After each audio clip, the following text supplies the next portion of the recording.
Hello, good morning, नमस्कार। सभी का स्वागत है पावर ऑफ नॉलेज लीगल मेरे चैनल पे। आई होप सब अच्छे से पढ़ाई कर रहे होंगे, अपने कंपटीशन में लगे होंगे।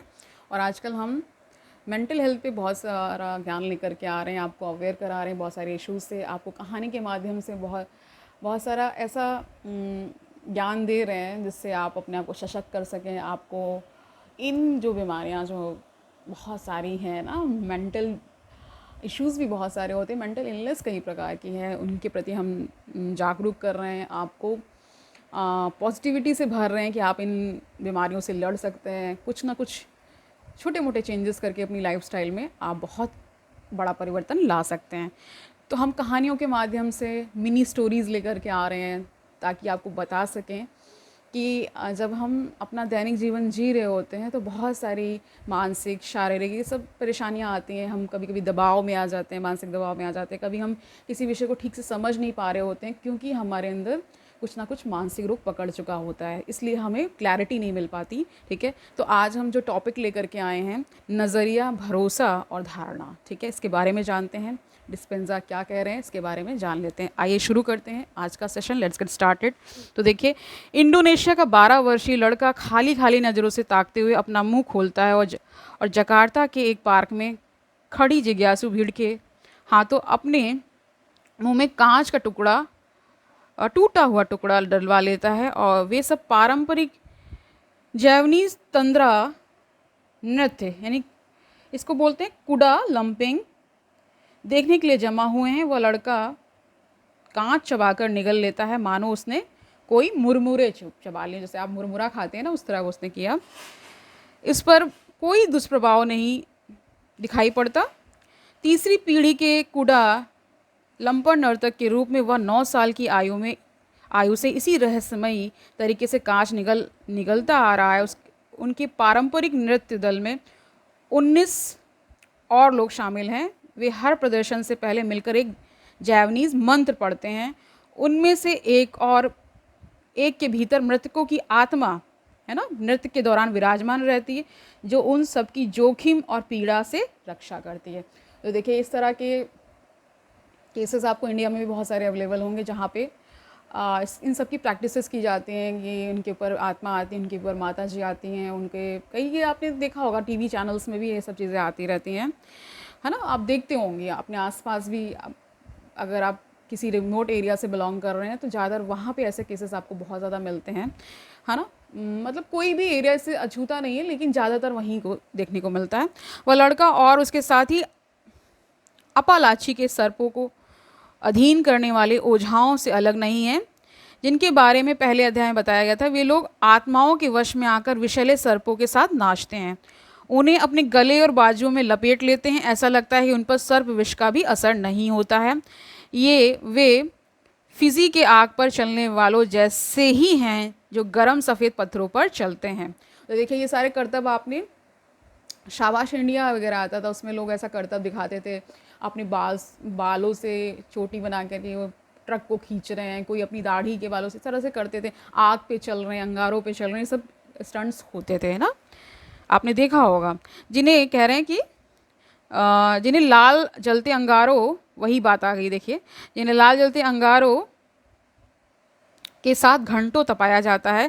कहते हैं कि कबीले के पुरखे को किसी देवता से यह वरदान मिला था जो आज तक उनके कबीले में चलता आ रहा है। कांच वाले लड़के, सर्पों के साथ रहने वाले ओझा और गर्म पत्थरों पर चलने वाले कबीले वासियों ने कभी एक बार भी नहीं सोचा, कह रहे हैं, ठीक है, यह सब इस बार कारगर होगा या नहीं। उनके भीतर अपनी क्षमता के बारे में इतना भी संदेह नहीं होता।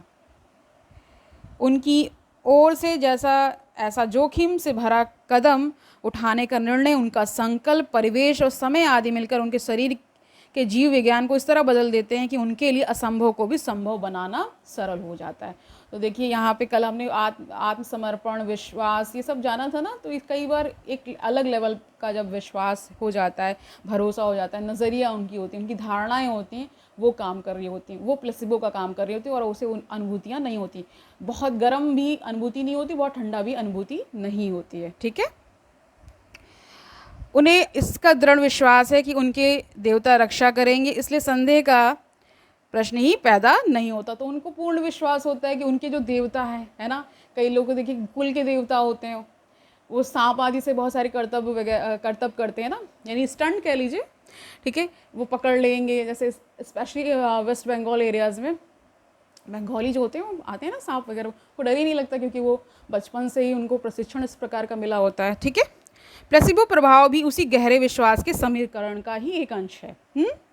हालांकि इस बारे में अभी बहुत शोध नहीं हुआ, क्योंकि इस बिंदु तक आते आते अधिकतर वैज्ञानिक अध्ययन कारण की खोज करने के बजाय केवल प्लेसिबो के लाभ ही खोज सके हैं। यह प्रश्न आज भी विचारणीय है कि क्या श्रद्धा भाव से मिलने वाली सेहत, अनुकूलन, दबे भावों की मुक्ति, प्रतीकों में विश्वास, है ना, जैसे हम टोटिज्म कहते हैं, जैसे किसी सिंबल को आप विश्वास करके अपने साथ रखते हैं या उनकी पूजा करते हैं कि इनसे हमें शक्ति मिलती है, हमारे दुख नष्ट हो जाते हैं, है ना, ये सब हमने सोशियोलॉजी में मैंने बताया हुआ है सारी चीज़ें, ठीक है, कि रिलीजन किस प्रकार वर्क करता है और रिलीजन का कॉन्सेप्ट किस प्रकार हमारे इस संसार जो भी हम देखते हैं इसमें कैसे आया होगा, है ना। बहुत सारे लोग जो मरे हुए जो मर जाते थे लोग, उनकी पूजा करते थे कि उनकी अपार शक्तियाँ होती हैं, वो हमें ब्लेस करेंगे, हमें ये सारी चीज़ें हमने जानी थी, ठीक है।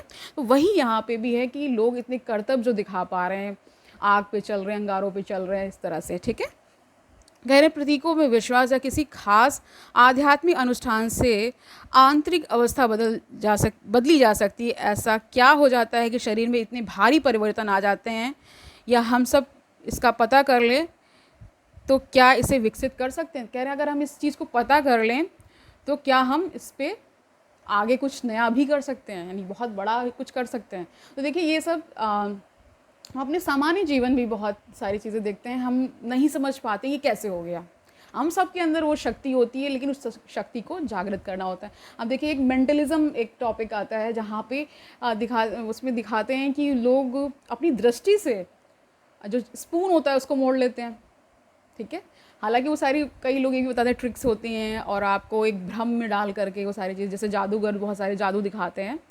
तो एक तरह से हो सकता है कि हिप्नोसिस एक बहुत सशक्त माध्यम है, यानी जो आप सम्मोहन करते हैं किसी के ऊपर, उस कहते हैं उससे बहुत सारी चीज़ें लोग करा लेते हैं, बहुत सारी स्टोरीज़ इस पर हैं। तो इस पर भी बहुत सारा शोध हो रहा है और प्लेसिबो ये मानता है कि बहुत वो जो आंतरिक शक्ति है वो आपके अंदर ही है, आप उसमें बहुत सारे सकारात्मक परिवर्तन भी ला सकते हैं और नकारात्मक भी ला सकते हैं, क्योंकि देखिए कोई भी चीज़ आती है तो दोनों प्रोज एंड कॉन्स के साथ आती है। तो आपको देखना है कि उस शक्ति का प्रयोग आपको किस प्रकार करना है, ठीक है। इन स्टोरीज़ के माध्यम से हम ये बताने की कोशिश करें कि जो असाध्य से असाध्य रोग भी हैं वो प्लेसिबो के माध्यम से इसलिए ठीक होते हैं क्योंकि आपको विश्वास हो जाता है, आपको बहुत सारी चीज़ों पे विश्वास होता है और कई बार वो विश्वास कारगर साबित होता है।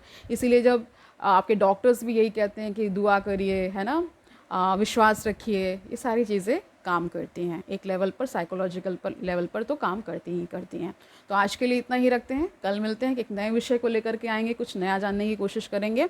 हम यू आर द प्लेसिबो किताब से बहुत सारे टॉपिक्स को उठा रहे हैं, आपको अवगत करा रहे हैं कि हमारा ब्रेन ही कितना शक्तिशाली है, और कह रहे हैं अपने नए ब्रेन का निर्माण हम कैसे कर सकते हैं। हम इसका उपयोग अपनी स्वास्थ्य संबंधी जो समस्याएं हैं ना उसमें भी हम प्रयोग कर सकते हैं, अपने आप को ठीक कर सकते हैं, ठीक है।